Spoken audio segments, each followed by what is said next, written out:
Ну вот, говяж, что ты? Подыхаешь? Ах, кашляет мундяшка.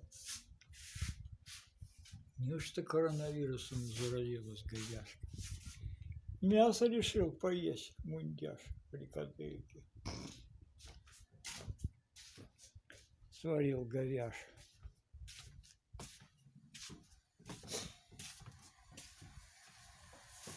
Вот. Вода даже немного течет. Пить такую воду нельзя, но мыть ей можно. Вот сейчас пожрет говяжка.